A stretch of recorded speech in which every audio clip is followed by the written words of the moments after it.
Not one, but two Cardinals have been announced as finalists for a Gold Glove in the National League. One has a very good chance of winning, while the other one, well, let's just say it's going to be an uphill battle.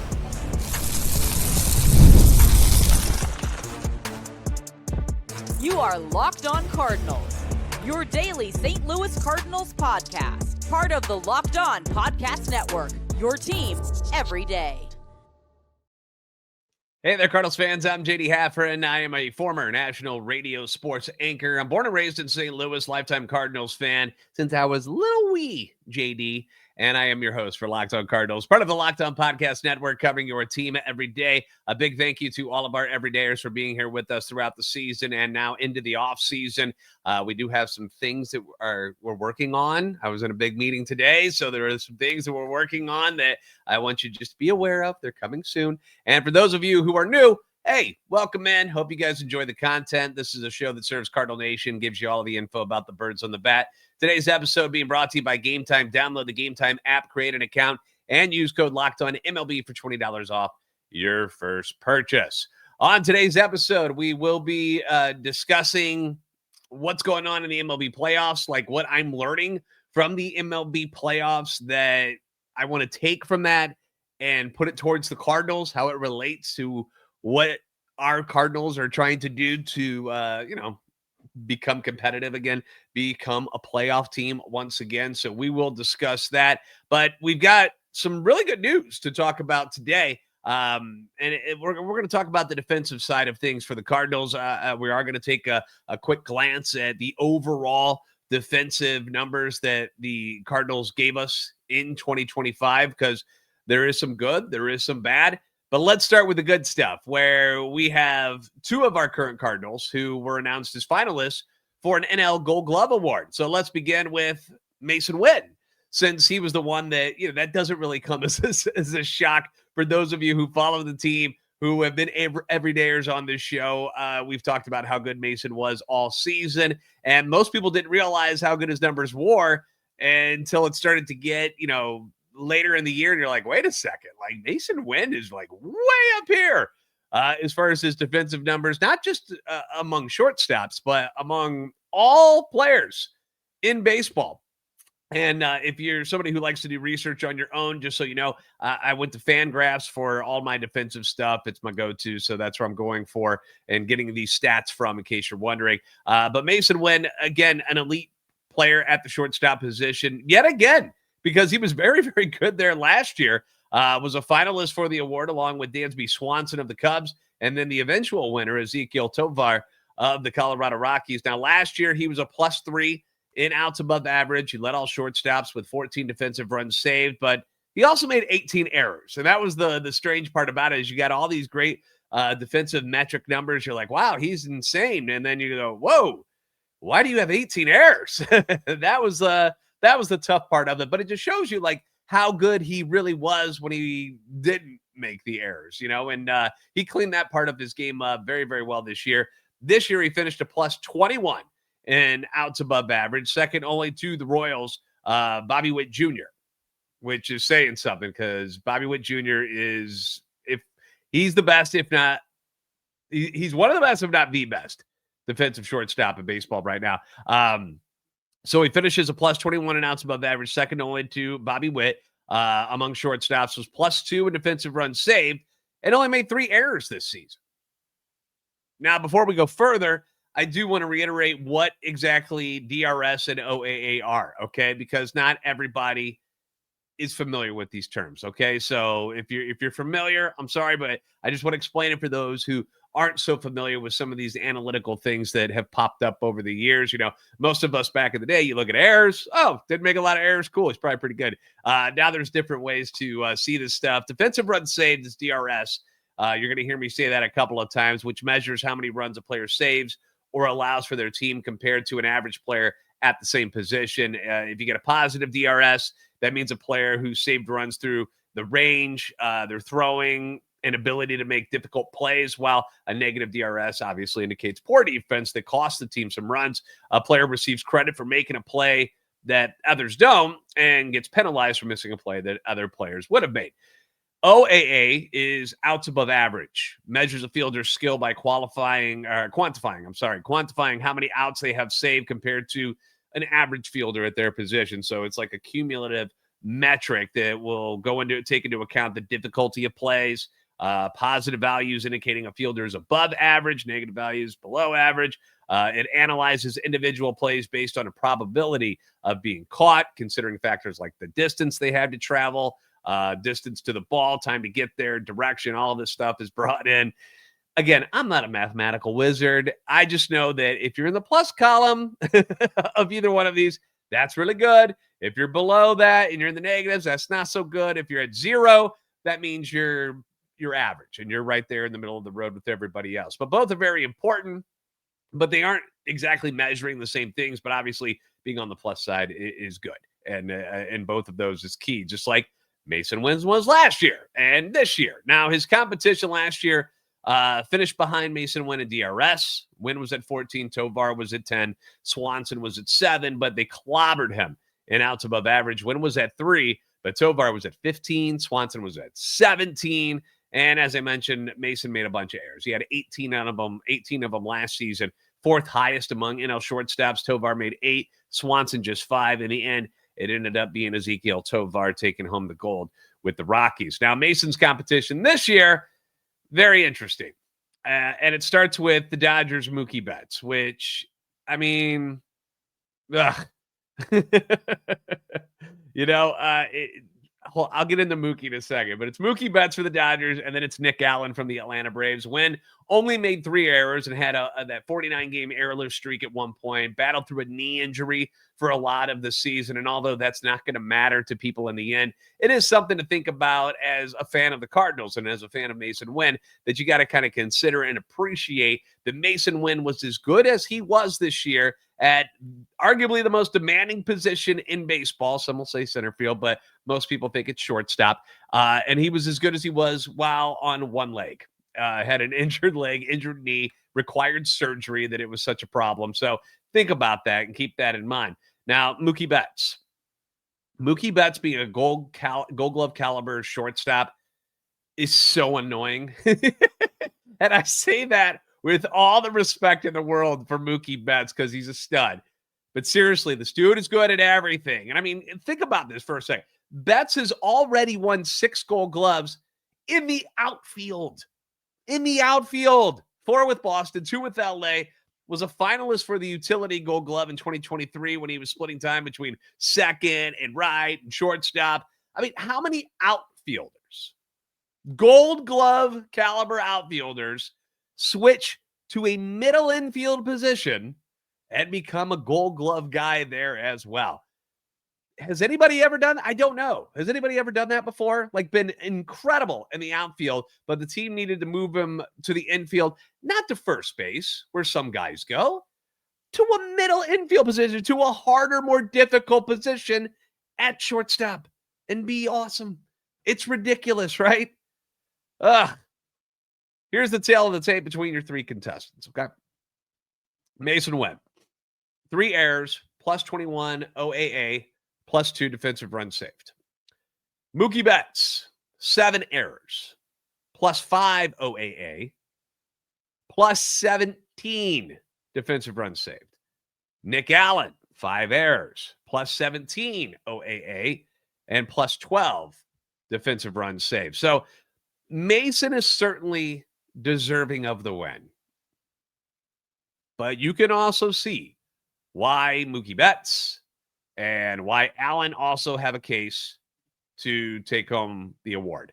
And like I said before, it makes you wonder what Mason's numbers would have looked like if he had been healthy all season and wasn't dealing with that knee issue that ended his season prematurely.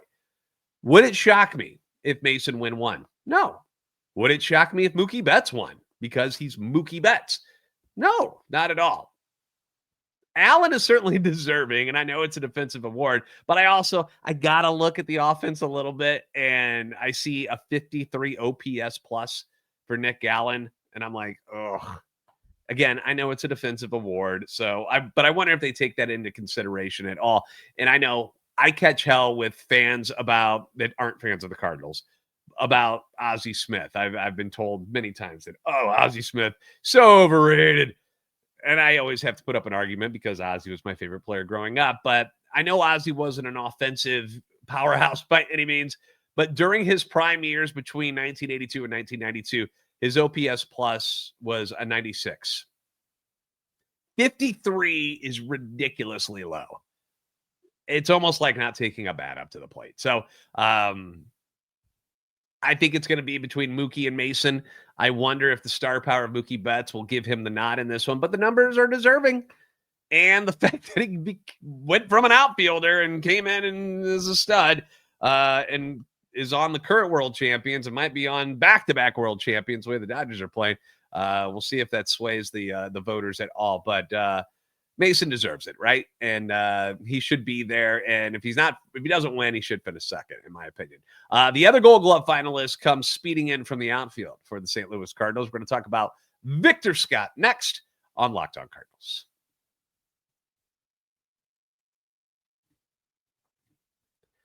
There's nothing like catching a baseball game live. You get the energy, you get the crowd, a chance to see your favorite team and players in person, but actually getting tickets, that's when things can get a little bit tough. You got to deal with queues. You got to deal with login screens. You got to deal with the thing I hate most when it comes to getting tickets, surprise fees. Just takes the fun out of buying my tickets, and that's why I use Game Time, and you should too. The app that gives the advantage back to fans because it's fast, it's easy, and it's backed by the Game Time guarantee. You always get 100% authentic tickets delivered on time and at the best price possible. Plus, all your fees are included. So the price you see is the price you pay. You know you've gone to other places and you pick something out and then you get to check out and you're like, what just happened? Why is everything so expensive? You're going to know your total up front with Game Time.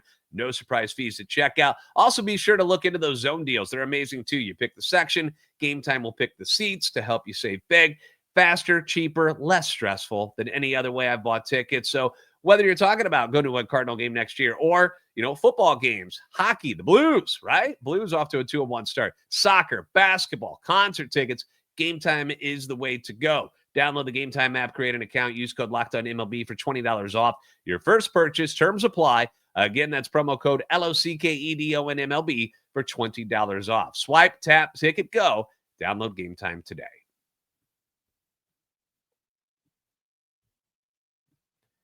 Thanks for making Locked On Cardinals your first listen every day. If you enjoy daily Cardinals content, you can follow the podcast on X at LO_Cardinals. We're also on YouTube, TikTok, and Instagram at Locked On Cardinals, so be sure to give us a follow on the socials as well.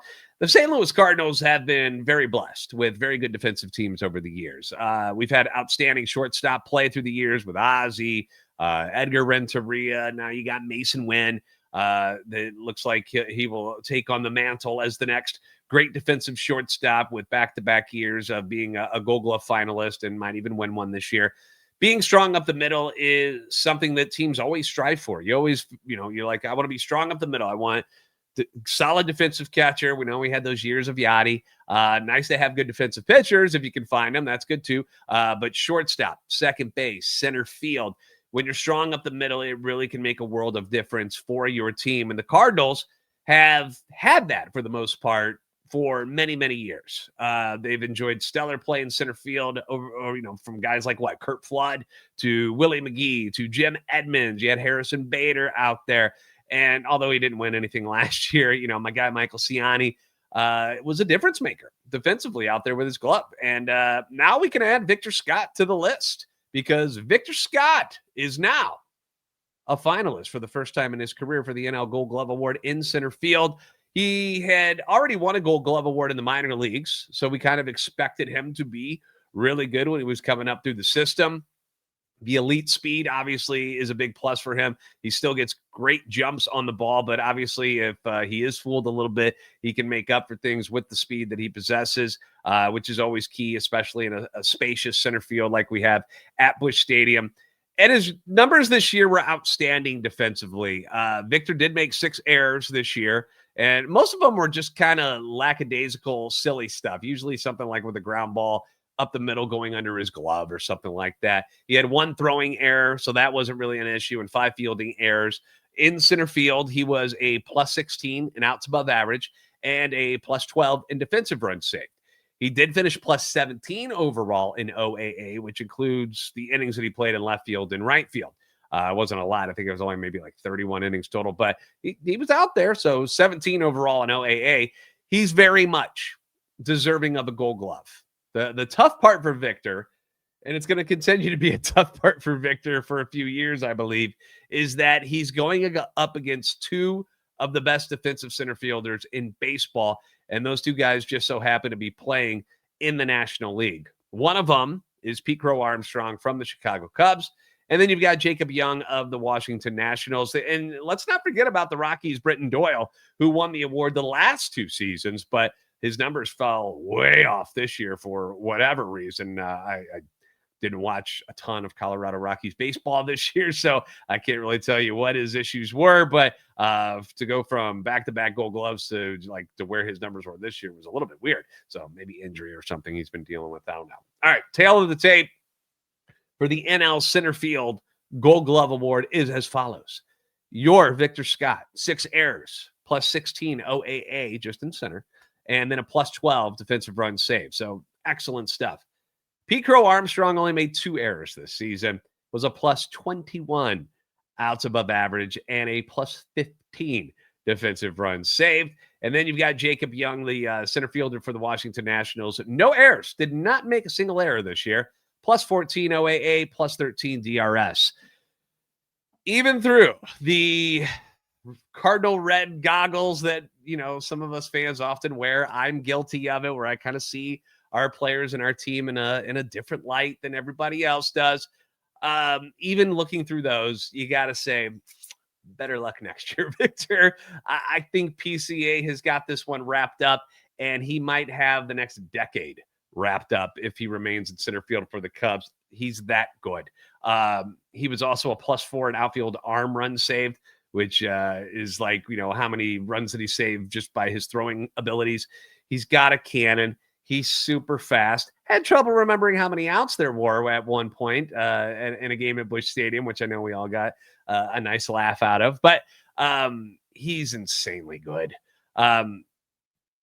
No, it shouldn't take anything away from what Victor Scott's season was like. He was awesome and will hopefully continue to not only be where he was this year, but also to get better and improve. And if that offensive side ever comes around to go along with his ability to steal bases, which we know he's very good at already, 34 swipes this year, 7th highest total in baseball, despite not hitting all that well and getting on base all that much. So if he can improve on the offense to go along with the defense that we know he already has, to go along with the stolen base ability, going to have one hell of a player on our hands in St. Louis. So let's not judge him too hard by the offense we saw this year. I know it was down.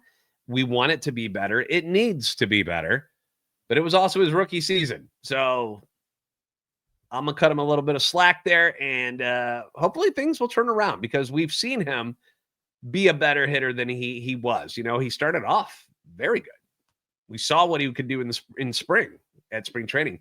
And then, he had a lot of trouble with breaking balls. So that's kind of what he needs to work on. Notable absences. So let's talk about the rest of the Cardinals roster. Notable absences from the finalists.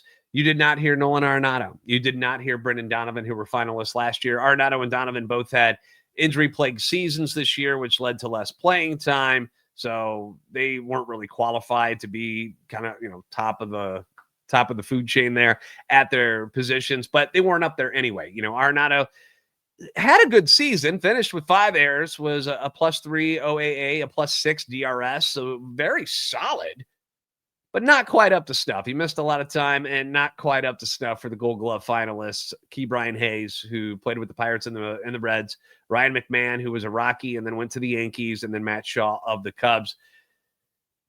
Ke'Bryan Hayes is the guy, his numbers are incredible, you guys.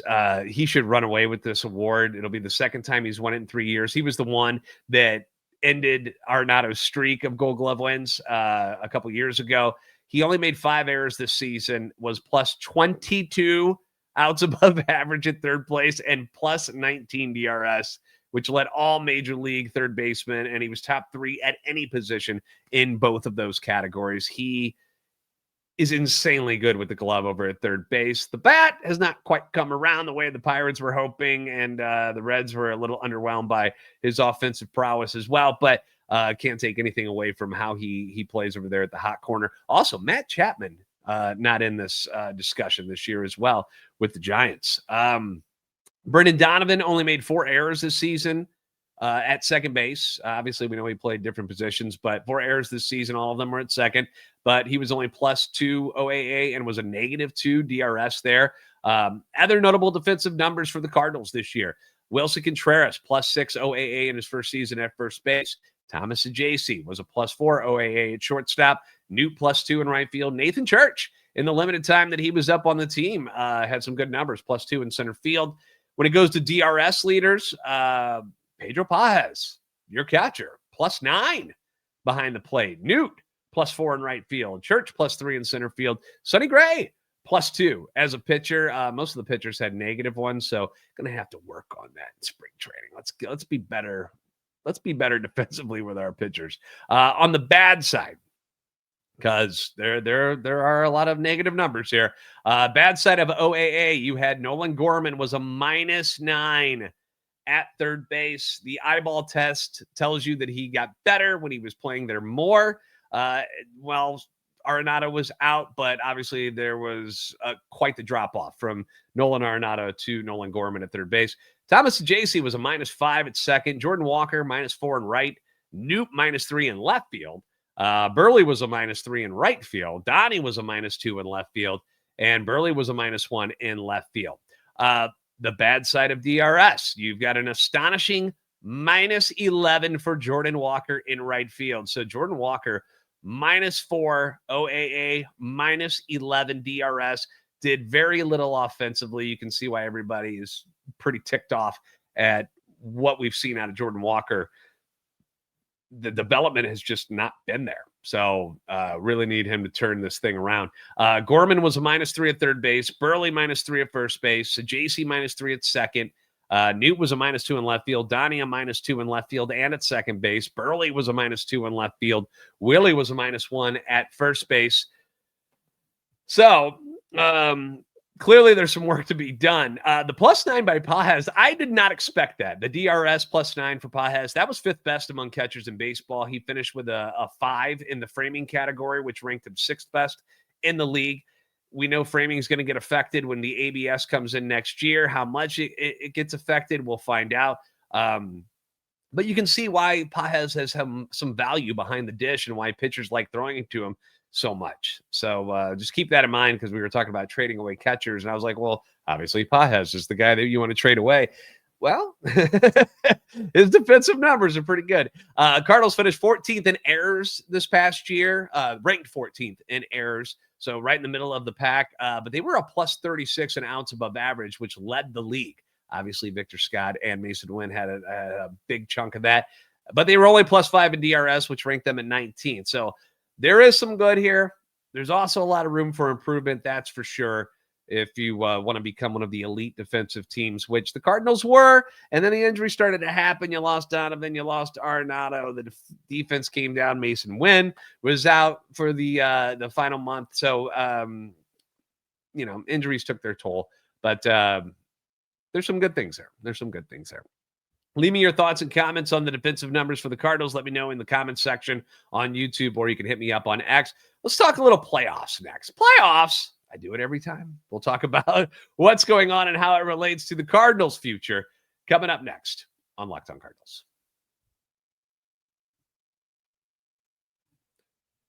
The NFL season is here, and FanDuel has an offer you do not want to miss. Right now, new customers can bet just $5, and you do that, and you get $300 in bonus bets if you win. That's right. You pick a bet. Pick an easy one. Doesn't have to be hard. Put down $5, and if it hits, you'll unlock $300 in bonus bets to use across the app. I love how FanDuel gives you so many different ways to play, so it's never like you're doing the same thing over and over. It doesn't get boring. I've built parlays. I've tried the player props. I've followed the live lines during games.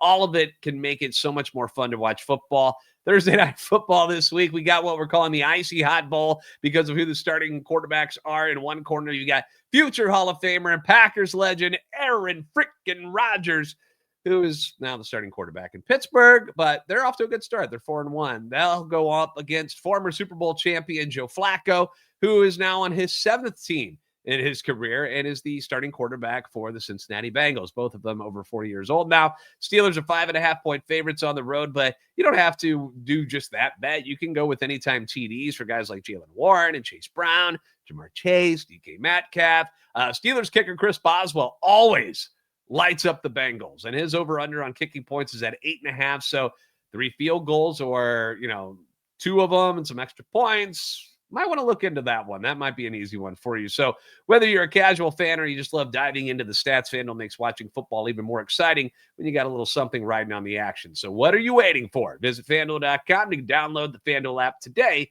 and get started. Thanks for making Locked On Cardinals your first listen every day. For your second listen, be sure to check out Locked On MLB Game Night. Every game, every night until the World Series champion is crowned. You'll get local analysis on a national scale. You can find MLB Game Night on Locked On MLB on YouTube or wherever you listen to your podcasts. The Milwaukee Brewers are in trouble, folks. I've said it before. When you get to the playoffs, it's usually pitching that dominates the action, and good pitching beats good hitting. Just like in football, a great defense will beat a great offense. And Blake Snell and Yoshinobu Yamamoto have done what many teams struggle to do this year, and that shut down the Brewers' very annoying offense that they have in Milwaukee. We've seen it firsthand when the Cardinals had to face them 13 times this year. They base hit you and walk you to death, and they steal bases, and they move runners over, and they take advantage of any sort of errors you make, and you look up, and now all of a sudden you're down 4-1, wondering what in the hell just happened? They don't even look like they're that good.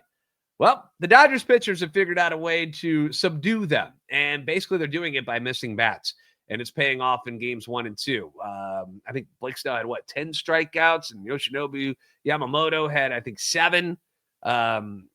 They're missing bats, man, and it's funny that this is what it's come down to because of doing so well in games 1 and 2 for both of those starters, that their much maligned bullpen in LA has not really had a chance to screw anything up yet. I mean, they almost did in game 1, right? But they take a 2-0 lead back to LA after Yamamoto fires the complete game.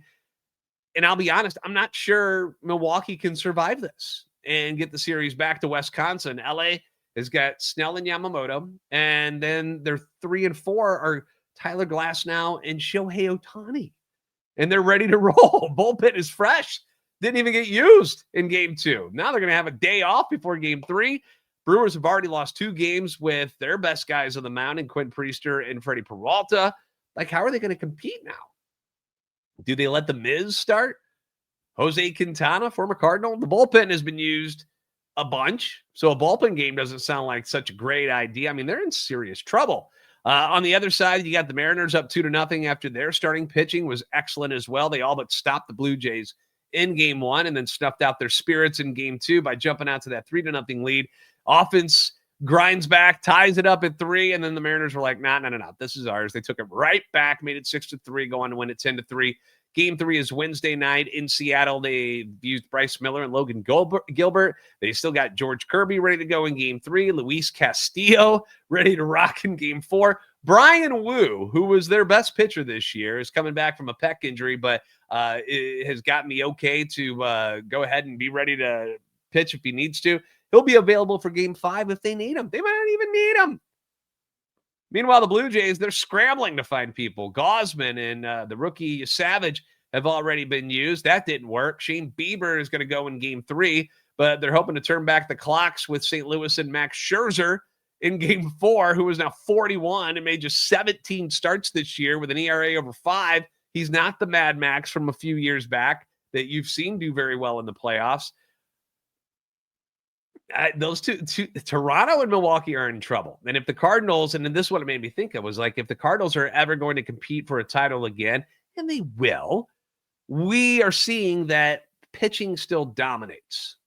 Pitching still dominates, especially in the postseason. The offense that the Cardinals have had the last couple of years, it needs some juice. You could use at least one big thumper in there, somebody who really scares the hell out of the other team and their pitching staff. But I also think that their offense might be enough if you have the stellar pitching to go along with it. And right now, you don't. You got Sonny Gray, might get traded. Matthew Liberatore, good first year as a starter. Need him to get better. Michael McGreevy, good first year in the major leagues. Need him to continue to be better. But then who else is there? Right now, you don't know. You're hoping Liam Doyle at some point will come up and be a guy. Quinn Matthews, I'm hoping next year he's ready to go at the major league level. You're gonna have to go out and sign some people. That's just what it's going to take. Andre Palante is not good enough. You're going to have to do better than that. But that's where the real problem lies for the Cardinals, in my opinion. I think you can get by with the guys you got offensively, the pitching, because the bullpen, they've been able to do wonders with them and make them quite impressive over the last couple seasons. But you need some starters. You need a couple of them. So if there's going to be any area that you spend money this offseason, I think starting pitching is where it's got to go. And we're going to need to have an episode about who are the starting pitchers that might be available, and the Cardinals should get their hands on them. So we'll talk about that in the future. Thank you for making Locked On Cardinals your first listen every day. If you haven't already, please give us a follow on X at @LO_Cardinals and at JD Sports Radio, TikTok, and Instagram at Locked On Cardinals. Please like and subscribe on YouTube if you haven't already. If you're going to watch this video, make sure you hit that like button. It really, really helps the channel more than you can even imagine. You guys are the best fans in baseball for a reason. We'll see you next time on Locked On Cardinals.